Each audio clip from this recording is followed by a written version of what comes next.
Hello everyone and welcome back again to our channel in the stranger. हम अभी तक क्या पढ़ रहे थे? हम अभी फोटोसिंथेसिस चैप्टर के बारे में पढ़ रहे थे। काफ़ी चीज़ें हमने पढ़ ली, काफ़ी और चीज़ें हमारी बाकी हैं। बेसिकली हमारा रिएक्शन वाला पार्ट अभी पूरा का पूरा बाकी है। उन चीज़ों को अब हम आज से स्टार्ट करेंगे, यानी आज के वीडियो से हमारा रिएक्शन वाला पार्ट स्टार्ट होगा, यानी लाइट रिएक्शन और डार्क रिएक्शन स्टार्ट होगा। अगर आपने हमारे इससे पहले की वीडियो जिसमें हमने पिगमेंट सिस्टम पढ़ा था वो नहीं देखा तो उसे ज़रूर देख लें, क्योंकि वो चीज़ें क्लियर होंगी तभी आगे की चीज़ें और अच्छे से समझ में आएंगी। ये जो भी चल रहा है हमारा फर्स्ट वीडियो से लेकर अभी तक सबका सब एक सीरीज़ में चल रहा है, तो पहले उन वीडियोज़ को देख लें, फिर आज वाले वीडियो से कंटिन्यू करें तो चीज़ें और ज़्यादा कॉन्सेप्ट और ज़्यादा अच्छे से क्लियर हो पाएगा। साथ ही साथ एनसीईआरटी ज़रूर पढ़ें। एनसीईआरटी में जो भी है एनसीईआरटी के क्लाइंट को अच्छे से समझने की कोशिश करें। और जिन लोगों ने एनसीईआरटी पहले से पढ़ रखी है या साथ ही साथ अभी साथ में पढ़ते हुए चल रहे हैं, उन लोगों ने एनसीईआरटी में एक वर्ड कई बार देखा होगा, फॉस्फोराइलेशन या फोटोफॉस्फोराइलेशन। ये वर्ड कई बार यूज़ किया गया एनसीईआरटी में। तो सबसे पहले इसको समझ लेते हैं, फॉस्फोराइलेशन क्या होता है या फोटोफॉस्फोराइलेशन क्या होता है। तो बेसिकली फॉस्फोराइलेशन दो टाइप के होते हैं। फॉस्फोराइलेशन दो टाइप के होते हैं, एक होता है फोटोफॉस्फोराइलेशन और एक होता है ऑक्सीडेटिव फॉस्फोराइलेशन। इस चैप्टर के रेफरेंस में हमें क्या पढ़ना है? इस चैप्टर के हिसाब से हमें फोटोफॉस्फोराइलेशन पढ़ना है, क्योंकि यहाँ लाइट एनर्जी से फॉस्फोराइलेशन हो रहा है। बट अगेन फॉस्फोराइलेशन का मतलब क्या है? तो केमिस्ट्री में जब भी हम कहते हैं that any molecule is getting phosphorylated या फॉस्फोराइलेशन ऑफ एनीथिंग, इसका मतलब होता है कि उस मॉलिक्यूल में क्या हो रहा है? फॉस्फेट का एडिशन हो रहा है। जब भी हम केमिस्ट्री में कहते हैं कि किसी मॉलिक्यूल का फॉस्फोराइलेशन हो रहा है या किसी मॉलिक्यूल में फॉस्फेट का एडिशन हो रहा है, तो ये क्या हुआ? फॉस्फोराइलेशन हुआ। तो इस चैप्टर में हमें किस मॉलिक्यूल का फॉस्फोराइलेशन कराना है? तो एक मॉलिक्यूल होता है एडीपी, जिसको हम बोलते हैं एडिनोसिन डाइफॉस्फेट। इसको हम क्या बोलते हैं? Adenosine diphosphate, ADP. ये क्या था हमारा? Adenosine diphosphate. अगर इन दोनों वर्ड को तोड़ा जाए तो एक वर्ड मिला एडिनोसिन और डाइफॉस्फेट। तो पहले डाइफॉस्फेट देख लें। डाइफॉस्फेट यानी दो फॉस्फेट का एडिशन। तो ये मैंने ट्रायंगल से, ब्लू ट्रायंगल से क्या दिखाया है? दो फॉस्फेट दिखाया है। पहला वर्ड हमारा क्या था? एडिनोसिन। एडिनोसिन को हमने रेड सर्कल से दिखाया है। एडिनोसिन को भी अगर हम तोड़ें तो यहाँ पे एडिनोसिन बना किसका होता है? तो एडिनोसिन में होता है एक नाइट्रोजनस बेस और शुगर। एडिनोसिन बना होता है एक नाइट्रोजनस बेस और शुगर। अगर आपने डीएनए का स्ट्रक्चर पहले से पढ़ा होगा तो ये चीज़ें काफ़ी अच्छे से अभी आपको क्लियर हो पा रही होंगी कि एडिनोसिन क्या है? एक न्यूक्लियोसाइड है। एडिनोसिन एक न्यूक्लियोसाइड है। किसका बना होता है एडिनोसिन? एक नाइट्रोजनस बेस का, N2 बेस का, प्लस शुगर। ये क्या हुआ हमारा? एक न्यूक्लियोसाइड। इसी में जब फॉस्फेट का एडिशन हो जाता है तो वो होता है हमारा न्यूक्लियोटाइड। इसी में जब फॉस्फेट का, यानी किसी न्यूक्लियोसाइड में एक फॉस्फेट का एडिशन क्या हो जाता है? वो न्यूक्लियोटाइड होता है। बट यहाँ पे दो फॉस्फेट का एडिशन हुआ तो ये हमारा है एडिनोसिन डाइफॉस्फेट। ये चीज़ें डीएनए स्ट्रक्चर में हम फिर से एक बार पढ़ेंगे। तो यहाँ पे तो बस इसका मतलब समझाने के लिए मैंने ये चीज़ें बताई। क्या था? एडिनोसिन एक नाइट्रोजनस बेस का बना होता है और एक शुगर का। ये स्ट्रक्चर होता है हमारा न्यूक्लियोसाइड। जब इसी में एक फॉस्फेट और ऐड हो जाता है तो वो बन जाता है हमारा न्यूक्लियोटाइड। यानी इसी में अगर एक फॉस्फेट और ऐड कर दिया जाए तो न्यूक्लियोसाइड प्लस फॉस्फेट, ये हमारा बन गया न्यूक्लियोटाइड। ये हमारा बन गया न्यूक्लियोटाइड। तो यहाँ पे हमें क्या पढ़ना है? यहाँ पे एक फॉस्फेट नहीं ऐड हुआ, यहाँ पे दो फॉस्फेट हुआ है। ये मॉलिक्यूल है हमारा एडिनोसिन डाइफॉस्फेट। यहाँ एडेनिन क्या है? एडेनिन एक नाइट्रोजनस बेस है, उसमें क्या होगा? एक राइबोज या डीऑक्सीराइबोज शुगर ऐड होगा। ये हमारा सबसे बड़ा न्यूक्लियोसाइड। न्यूक्लियोसाइड में एक और फॉस्फेट ऐड होता है तो हमारा बनता है न्यूक्लियोटाइड। यहाँ पे हमारे पास क्या है? दो फॉस्फेट ऐड है, यानी एडिनोसिन डाइफॉस्फेट। इसी एडिनोसिन डाइफॉस्फेट में हम क्या कर देते हैं? इसी का फॉस्फोराइलेशन करा देते हैं, यानी इसी में एक और इनऑर्गेनिक फॉस्फेट ऐड कर देते हैं। ये हमारा क्या बना? ये एडिनोसिन डाइफॉस्फेट। ये फॉस्फेट इनऑर्गेनिक फॉस्फेट के लिए एक और ट्रायंगल से रिप्रेजेंट किया फॉस्फेट को। ये दोनों मिलके हमारा क्या बनाते हैं? ये दोनों मिलके हमारा एक एनर्जी मॉलिक्यूल बनाते हैं, जिसे हम जानते हैं क्या बोलते हैं? ATP। ये एनर्जी मॉलिक्यूल क्या है हमारा? ATP, यानी एडिनोसिन ट्राइफॉस्फेट। इसमें कितने फॉस्फेट जुड़े होंगे? इसमें 3 फॉस्फेट जुड़े होंगे। नंबर से अगर हम दिखाना चाहें तो phosphate number 1, phosphate number 2 and phosphate number 3। ATP हमारा किसकी तरह काम करता है? एक एनर्जी मॉलिक्यूल की तरह।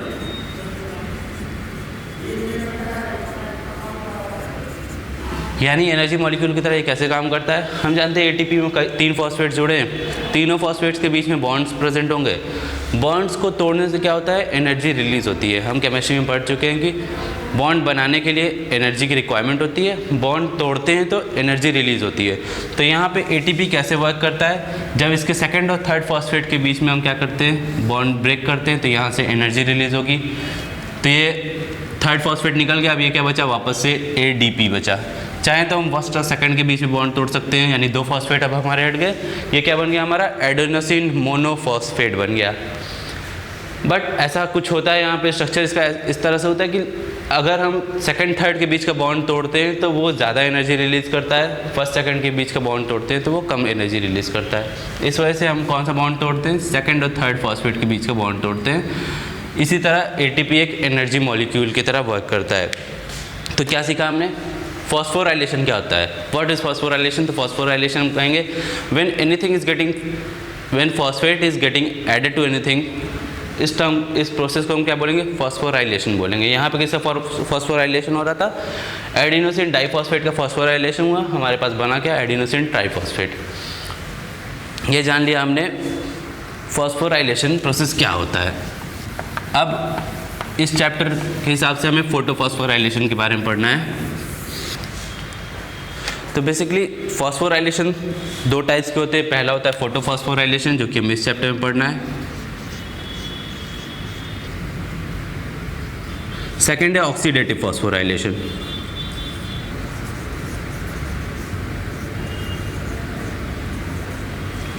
फोटोफॉस्फोराइलेशन और ऑक्सीडेटिव फॉस्फोराइलेशन। और फॉस्फोराइलेशन क्या था? फॉस्फोराइलेशन था फॉर्मेशन ऑफ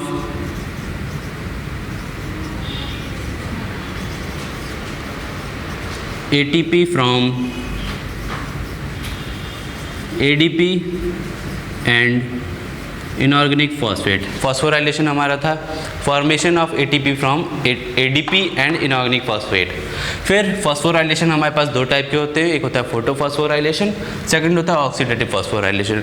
तो फोटोफॉस्फोराइलेशन के लिए जो ATP बनेगा, फोटोफॉस्फोराइलेशन प्रोसेस से जो ATP बनेगा, उस ATP को बनाने के लिए एनर्जी कहाँ से मिलेगी हमें? फोटो यानी लाइट से मिलेगी। तो इसको हम ऐसे डिफाइन कर सकते हैं फोटोफॉस्फोराइलेशन को। Energy for formation of ATP comes from light. Energy for formation of energy comes from light.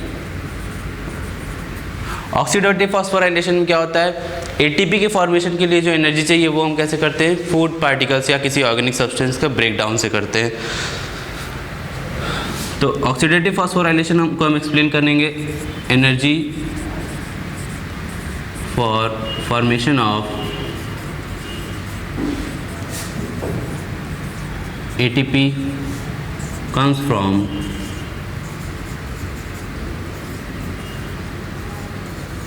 Oxidation of food. Photophosphorylation में हमने देखा कि ATP की फॉर्मेशन के लिए जो एनर्जी चाहिए वो हमें एनर्जी कहाँ से मिल रही है? फोटो से मिल रही है, यानी लाइट से मिल रही है। ऑक्सीडेटिव फॉस्फोराइलेशन में हमें क्या देखा? एनर्जी जो ATP के बनाने के लिए एनर्जी चाहिए वो एनर्जी हमें कहाँ से मिल रही है? ऑर्गेनिक सब्सटेंस या फूड के ब्रेकडाउन से मिल रही है। तो नेक्स्ट हमें क्या देखना है? फोटोफॉस्फोराइलेशन भी 2 टाइप में होते हैं जो हमें इस चैप्टर में पढ़ना है। तो पहला तो हो गया हमारा नॉन साइक्लिक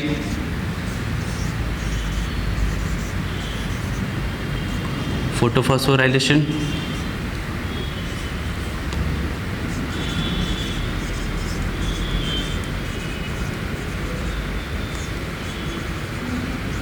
सेकेंड टाइप हो गया हमारा साइक्लिक फॉस्फोराइलेशन।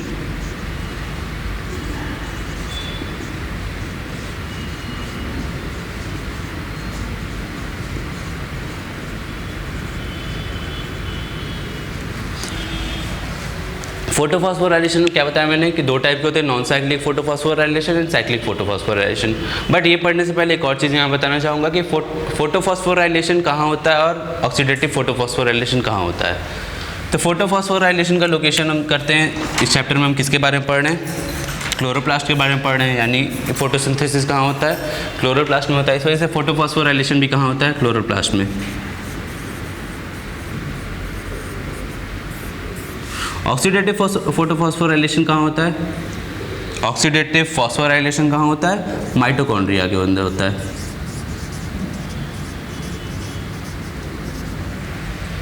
क्या देखा हमने? दोनों टाइप के फॉस्फोराइलेशन का लोकेशन देखा। तो फोटोफॉस्फोराइलेशन क्लोरोप्लास्ट में एंड ऑक्सीडेटिव फॉस्फोराइलेशन कहाँ हुआ हमारा? माइटोकॉन्ड्रिया में। देन फोटोफॉस्फोराइलेशन के दो टाइप्स होते हैं। क्या क्या टाइप्स होते हैं? Cyclic and non cyclic. इनका भी क्या लोकेशन होता है? तो नॉन साइक्लिक फोटोफॉस्फोराइलेशन कहाँ होगा? नॉन साइक्लिक फोटोफॉस्फोराइलेशन हमारा होता है थैलाकॉइड मेम्ब्रेन्स में, थैलाकॉइड में। और साइक्लिक कहाँ पे होता है? स्ट्रोमा लैमेलाई में।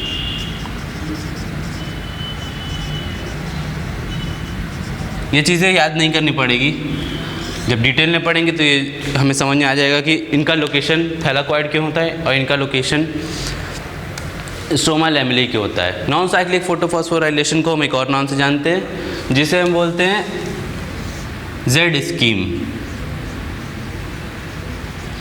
एनसीईआरटी में डायग्राम भी बना हुआ है जेड स्कीम का, जानेंगे। अब जब हम डिटेल में पढ़ेंगे तो जानेंगे इसे जेड स्कीम क्यों बोलते हैं। अभी बस इतना जानने की कोशिश करते हैं इसको साइक्लिक फोटोफॉस्फोराइलेशन क्यों बोलते हैं, इसको नॉन साइक्लिक फोटोफॉस्फोराइलेशन क्यों बोलते हैं। तो ये फिनोमेना बताने से पहले फिजिक्स में हम एक चीज़ पढ़ते हैं, फोटो इलेक्ट्रिक इफेक्ट। फिजिक्स में एक फिनोमेना होता है फोटो इलेक्ट्रिक इफेक्ट। तो फोटो इलेक्ट्रिक इफेक्ट में कुछ ऐसा होता है कि कोई एक एटम होता है, एटम में क्या होगा? न्यूक्लियस होगा। न्यूक्लियस से कौन सराउंडेड होगा? इलेक्ट्रॉन्स के शेल्स सराउंडेड होंगे। यानी कोई एटम है, कोई एटम हमने इमेजिन किया, उसके अंदर क्या होगा? उसका न्यूक्लियस होगा सेंटर में। न्यूक्लियस से क्या सराउंडेड होगा? कई सारे इलेक्ट्रॉनिक के शेल्स सराउंडेड होंगे। फोटो इलेक्ट्रिक इफेक्ट में हम पढ़ते हैं कि जब भी इस एटम पे एनर्जी डालते हैं हम, किसी भी सोर्स से लाइट एनर्जी अगर दे रहे हैं, तो यहाँ क्या होता है? इलेक्ट्रॉन्स एक्साइट होते हैं, वो अपने शेल को छोड़ के एक एक्साइटेड स्टेट में चले जाते हैं। क्या बोला मैंने? इस एटम पे हमने क्या डाला? एनर्जी का सोर्स किसी तरह का रखा। मान लेते हैं कि लाइट एनर्जी रखी। लाइट एनर्जी से क्या हुआ? इलेक्ट्रॉन्स एक्साइट हुए। इलेक्ट्रॉन्स एक्साइट होकर वो एक हायर स्टेट में चले गए, यानी हायर एक्साइटेशन स्टेट में चले गए। यहाँ पे भी नॉन साइक्लिक और साइक्लिक फोटोफॉस्फोराइलेशन में कुछ ऐसा होता है। क्लोरोफिल पिगमेंट हमारे पास प्रेजेंट है। कल मैंने डायग्राम, हमारे लास्ट वीडियो में मैंने डायग्राम बनाया था कुछ ऐसा। क्लोरोफिल हमारा क्या होता है? रिएक्शन सेंटर होता है। रिएक्शन सेंटर से कौन सराउंडेड होते हैं? Antenna molecules. तो होता कुछ इस तरह है कि जब हमने किसको दिया? एनर्जी दिया क्लोरोफिल ए को, यानी रिएक्शन सेंटर को। रिएक्शन सेंटर क्या करेगा? एनर्जी को एब्जॉर्ब करेगा और यहाँ से क्या होगा? इलेक्ट्रॉन रिलीज करेगा। बाकी सब भी एंटीना मॉलिक्यूल भी इसी में हेल्प कराएंगे, अपनी एनर्जीज को पास ऑन करेंगे। इलेक्ट्रॉन रिलीज करने का काम सिर्फ और सिर्फ रिएक्शन सेंटर का, यानी क्लोरोफिल ए का है। अब ये इलेक्ट्रॉन्स क्या होगा? इलेक्ट्रॉन एक्सेप्टर के पास जाएगा, यानी ये इलेक्ट्रॉन जो रिलीज हुआ इनको कोई रिसीव करने वाला होगा। तो कई सारे इलेक्ट्रॉन एक्सेप्टर प्रेजेंट होते हैं। ये हमारा क्या हुआ? एक फोटो सिस्टम हुआ, यानी एक पिगमेंट सिस्टम हुआ। रिएक्शन सेंटर और एंटीना मॉलिक्यूल मिला के एक पिगमेंट सिस्टम बनाया। पिगमेंट सिस्टम ने क्या किया? इलेक्ट्रॉन रिलीज़ किया। ये इलेक्ट्रॉन किसी ने रिसीव किया, इलेक्ट्रॉन एक्सेप्टर ने रिसीव किया। अगर ये इलेक्ट्रॉन घूम के वापस से पिगमेंट सिस्टम के पास आ जाता है तो वो हमें कहेंगे साइक्लिक फोटोफॉस्फोराइलेशन। साइक्लिक का मतलब ही क्या है? साइकिल कंप्लीट होना, यानी ये इलेक्ट्रॉन रिलीज़ हुआ, वापस से एक साइकिल कंप्लीट करके इसी पिगमेंट सिस्टम के पास आ गया। नॉन साइक्लिक कब बोलेंगे? जब इलेक्ट्रॉन रिलीज़ होगा और ये इलेक्ट्रॉन वापस से साइकिल कंप्लीट करके इसी पिगमेंट सिस्टम के पास ना आए। नॉन साइक्लिक कब होता है? नॉन साइक्लिक तब होता है, हम जानते हैं दो टाइप के पिगमेंट सिस्टम हमारे पास होते हैं, एक होता है फोटो सिस्टम 2, एक होता है फोटो सिस्टम 1। तो नॉन साइक्लिक में कुछ ऐसा प्रोसेस होता है कि फोटो सिस्टम 2 इलेक्ट्रॉन रिलीज़ करता है, वो इलेक्ट्रॉन फोटो सिस्टम 1 के पास जाता है और वापस नहीं आता है। फोटो सिस्टम 2 इलेक्ट्रॉन रिलीज़ करता है, वो इलेक्ट्रॉन फोटो सिस्टम 1 के पास जाता है और वापस नहीं आता है, यानी साइकिल कंप्लीट नहीं हुआ। तो ये हो गया नॉन साइक्लिक फोटोफॉस्फोराइलेशन। साइक्लिक में क्या होता है? साइक्लिक में फोटो सिस्टम 2 एब्सेंट होता है, सिर्फ और सिर्फ फोटो सिस्टम 1 प्रेजेंट होता है। तो फोटो सिस्टम 1 ने अपना इलेक्ट्रॉन रिलीज़ किया, इलेक्ट्रॉन एक साइकिल कंप्लीट करके वापस से अपने पास आ जाता है। तो ये हमने देख लिया फॉस्फोराइलेशन क्या होता है। अब हम लाइट रिएक्शन का बेसिक कुछ पढ़ेंगे। तो अब हमें आगे पढ़ना है लाइट रिएक्शन के बारे में। तो बेसिकली हम लाइट रिएक्शन को 4 पार्ट्स में, 4 स्टेप्स में डिवाइड कर सकते हैं। लाइट रिएक्शन को हम चार कौन कौन से स्टेप में डिवाइड कर सकते हैं। तो पहला स्टेप होगा हमारा light absorption.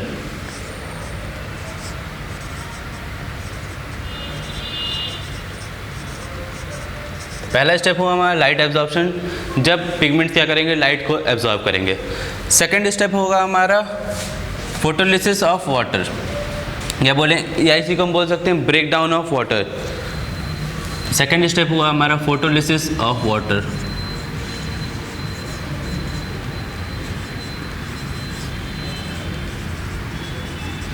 Photolysis of water, या इसको हम बोल सकते हैं वाटर स्प्लिटिंग। वाटर स्प्लिटिंग यानी वाटर टूट रहा है। पहला स्टेप क्या था हमारा, लाइट एब्जॉर्ब किया पिगमेंट्स ने लाइट एब्जॉर्ब किया, तो क्या होगा वहाँ पे फोटोलिसिस ऑफ वाटर का क्या होगा, ब्रेक डाउन। थर्ड स्टेप इसी के आगे कंटिन्यू होगा, फोटोलिसिस ऑफ वाटर से, यानी वाटर जब ब्रेक डाउन होगा तो क्या होगा, वहाँ से ऑक्सीजन रिलीज होगा। थर्ड स्टेप हुआ हमारा O2 release. Light absorption, plant ने लाइट एब्जॉर्ब किया, लाइट एब्जॉर्ब करके क्या किया प्लांट ने, फोटोलिसिस ऑफ वाटर, ये कहाँ होगा, पिगमेंट्स में होगा, फोटोलिसिस ऑफ वाटर। थर्ड क्या आया हमारा, वाटर के फोटोलिसिस से ऑक्सीजन रिलीज। और लास्ट स्टेप होगा हमारा ATP और NADPH का फॉर्मेशन, यानी formation of high energy chemical intermediates.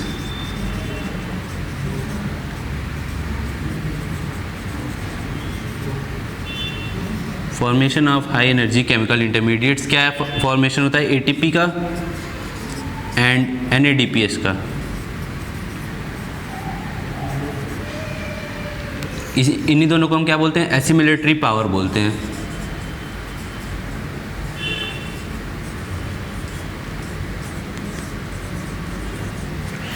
High energy chemical intermediates बोलने का यहाँ पे रीज़न है क्योंकि ये लाइट रिएक्शन और डार्क रिएक्शन को कनेक्ट करते हैं। कौन, ATP और NADPH क्या करते हैं, लाइट रिएक्शन और डार्क रिएक्शन को आपस में कनेक्ट करते हैं, इस वजह से intermediate. First step light absorption, second step photolysis of water, third step oxygen release and fourth step is formation of high energy chemical intermediates, क्या, ATP एंड NADPH, इन्हें साथ में बोलते हैं एसिमिलेटरी पावर। ये था हमारा लाइट रिएक्शन का 4 बेसिक स्टेप्स, यानी 4 स्टेप्स में हम लाइट रिएक्शन को डिवाइड कर सकते हैं। तो आज के वीडियो में हम क्या पढ़ने वाले हैं, फर्स्ट स्टेप लाइट एब्जॉर्प्शन के बारे में। नेक्स्ट वीडियो में हम पढ़ेंगे बाकी के तीनों स्टेप्स के बारे में। तो लाइट रिएक्शन को हम और भी किस नाम से जानते हैं, फोटोकेमिकल रिएक्शन या हिल रिएक्शन। ये चीज़ें हम अपने लास्ट वीडियो में डिस्कस कर चुके हैं कि फोटोकेमिकल रिएक्शन क्यों बोलते हैं और हिल रिएक्शन इसे क्यों बोलते हैं। ये रिएक्शन एक किस टाइप का रिएक्शन होता है, ऑक्सीडेशन रिएक्शन होता है। ऑक्सीडेशन किसका होता है, वाटर का होता है। लाइट रिएक्शन हमारा ऑक्सीडेशन रिएक्शन होता है, डार्क रिएक्शन क्या होता है, रिडक्शन रिएक्शन होता है, क्योंकि वहाँ पे हम CO2 को रिड्यूस करा के कार्बोहाइड्रेट बना रहे होते हैं। लाइट एब्जॉर्प्शन पे स्टडी किसने किया था, 2 साइंटिस्ट थे, इमर्सन एंड एर्नोल्ड।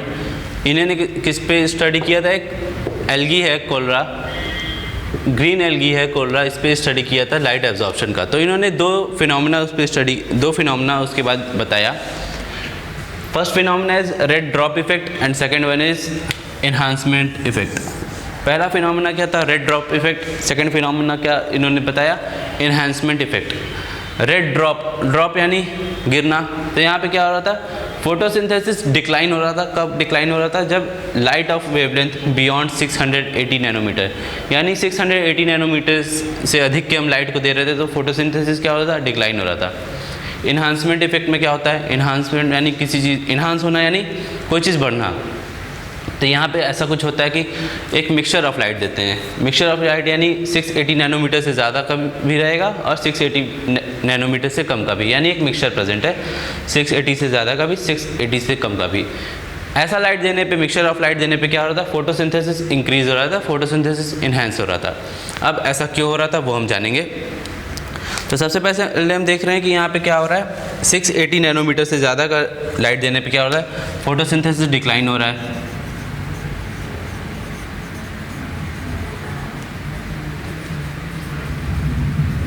ऐसा क्यों होता है, ऐसा इस वजह से होता है यहाँ पे क्योंकि फोटो सिस्टम 2 वर्क करना बंद कर देता है। 2 फोटो सिस्टम प्रेजेंट होते हैं, photo system 2 and photo system 1। तो 680 नैनोमीटर पे हम जानते हैं फोटो सिस्टम 2 का, हमने अपने लास्ट वीडियो में डिस्कस भी किया है चीज़ कि फोटो सिस्टम 2 अपना पीक कब शो करता है 680 नैनोमीटर पे, यानी 680 नैनोमीटर से ज़्यादा पे वो अपना वर्क नहीं करेगा।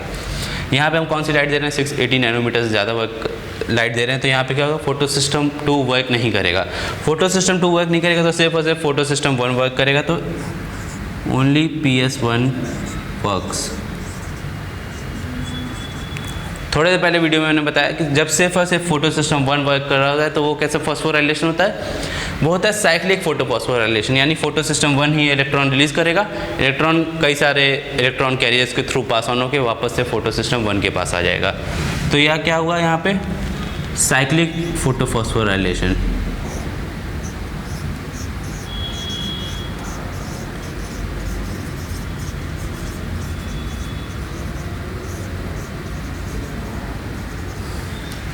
देन जब हमने मिक्सचर ऑफ लाइट दिया तब क्या हुआ, मिक्सचर ऑफ लाइट यानी 680 नैनोमीटर से ज़्यादा का भी दिया, 680 नैनोमीटर से कम का भी दिया, तो यहाँ पे क्या होता है, फोटोसिंथेसिस इंक्रीज हो जाता है।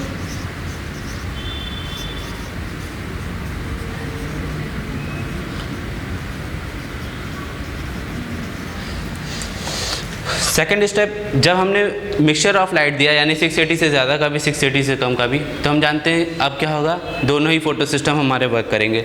680 से कम वाले पे कौन वर्क करेगा, फोटो सिस्टम 2 भी वर्क करेगा, फोटो सिस्टम 1 भी, और 680 से ज़्यादा पे सिर्फ और सिर्फ फोटो सिस्टम 1 वर्क करेगा। यानी यहाँ पे कौन सा फोटो सिस्टम वर्क करेगा, दोनों ही, PS1 and both PS1 and PS2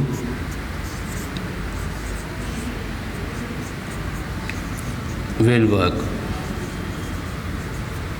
हम जानते हैं, अभी डिस्कस किया हमने कि जब दोनों ही फोटो सिस्टम साथ में वर्क करते हैं तो ये कैसा फॉस्फोराइलेशन होता है, ये होता है नॉन साइक्लिक फोटोफॉस्फोराइलेशन।